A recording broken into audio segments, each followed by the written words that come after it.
ఇశ్రాయేలీయులు ఎవరైతే దేవునిని హృదయంలో చేర్చుకుని ఆ ఇరుకులో నుంచి సాగిపోయారో విశాలత అనే ఆ పాలు తేనెలు ప్రవహించే ఆశీర్వాదంలోకి అడుగుపెట్టారు. చూడండి, ఇప్పుడు మనము 36వ అధ్యాయము యోబు గ్రంథము 15-16 వచనాలు చూడండి.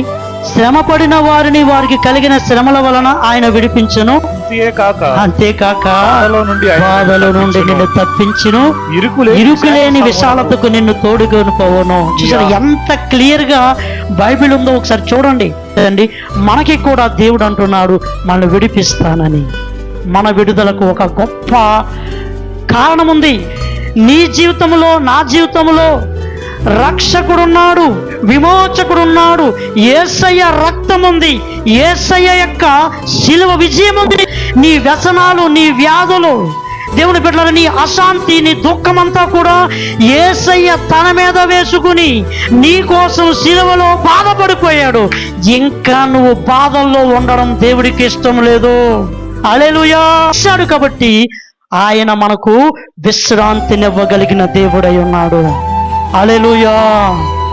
ఆయన ఆశీర్వాదమునకు కారణభూతుడు, ఆయన సమాధానమునకు కర్త. సకల ఈవులు ఆయన మూలంగా కలిగే ఇరుకు ఇబ్బందుల్లో నుంచి, నీ అప్పుల్లో నుంచి నీ దేవుడు నిన్ను బయటకు తీసుకురావాలని ఆయన అంటున్నాడు. నిన్ను ధనవంతుడిగా మార్చుటకు సిలువలో నేను దరిద్రతను అనుభవించాను. దేవుని బిడ్డలారా, నీ జీవితాన్ని విశాలమైనటువంటి ఆశీర్వాదములోకి ఆయన నడిపిస్తానంటున్నాడు. యోబును దేవుడు నడిపించలేదా? ఈ బాధల్లో విధేయత నేర్చుకున్న ఆయనకు ఆశీర్వాదం ఇవ్వలేదా?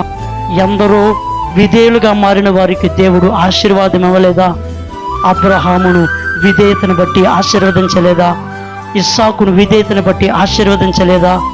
యాకోబును అవిధేయత నుంచి విధేయతలోకి వచ్చినటువంటి యాకోబును దేవుడు ఆశీర్వదించలేదా? ఎందరో భక్తులను దేవుని బిడ్డలారా, ఈ శరీర సంబంధమైన ఆశీర్వాదాలతో పాటు ఆత్మ సంబంధమైన ఆశీర్వాదాలతో ఆశీర్వదించాడు.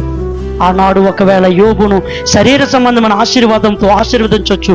పౌలు, పేతురు, యోహాను ఎంతో మంది భక్తులను ఆత్మ సంబంధమైన ఆశీర్వాదములతో ఆశీర్వదించి మీరందరూ కూడా పరలోకములో నా 12 గుమ్మాలకు ఒక్కొక్కరు నిలబడతాడని ఆత్మీయ ఆశీర్వాదం ఇవ్వలేదు.